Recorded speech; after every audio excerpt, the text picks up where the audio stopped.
د خیبر پښتونخوا د قبایلی ضلعو شمالي او جنوبي وزیرستان نه د قومي اسمبلی غړو ویلي چې په وزیرستان کې به د پوځي عملیاتو اجازه ورنکړي، په وړاندې به یې مزاحمت کوي. وزیر اعظم شهباز شریف ویلي چې په دغه اړوند به د وزیرستان د غړو اندېښنې لرې کولی شي. شهباز شریف ویلي چې نن د جمعې پر ورځ د پارلمان ان کیمرا یا د کیمرو بغیر غونډه کیږي، په هغه کې به د امنیت په اړوند تفصیلي بحث کیږي. د جنوبي وزیرستان نه د قومي اسمبلی غړي علي وزیر پرون د زیارت پرواز د قومي اسمبلی غونډې ته په وینا کې ویلي چې اول دی هغه جرنیلان ونیول شي چې وسلوال بیرته راوستي دي، د هغو ورسره اړوند د چارواکو سره دی حساب وشي. هغه ویل چې کله د وسلوالو سره معاهدې کېدي نه پارلمان په اعتماد کې اخیستل شوي، نه قوم او تر دې چې پوځي مرکز جیچکیو هم په اعتماد کې نو اخیستل شوي، سو پورې چې جرنیلان او د وسلوالو په بیرته راوستلو کې ککړ کسان نیول شوي نه وي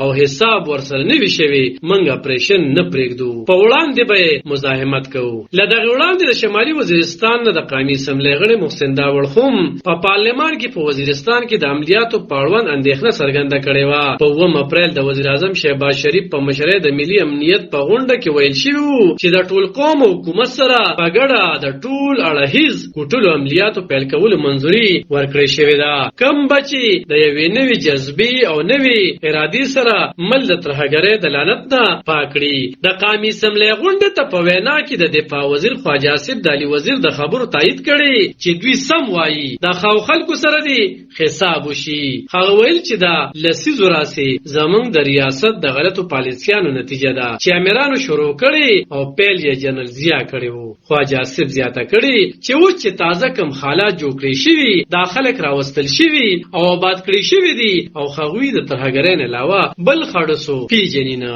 د پاکستان موجوده سیاسي ګوندونو شریک ائتلافي حکومت د عمران خان په حکومت تور لګوي چې د هغه په وزیر اعظم کې وسلوال بیرته راوستل شوي. په عمران خان وړاندې دغه تورونو ته په جواب کې ویلي وو چې د دوی سره د وسلوال خبرو نه علاوه بل لار نه و او مجبور یې بیرته راوستي وو. علب خان شیرپو دلبر نیوز 400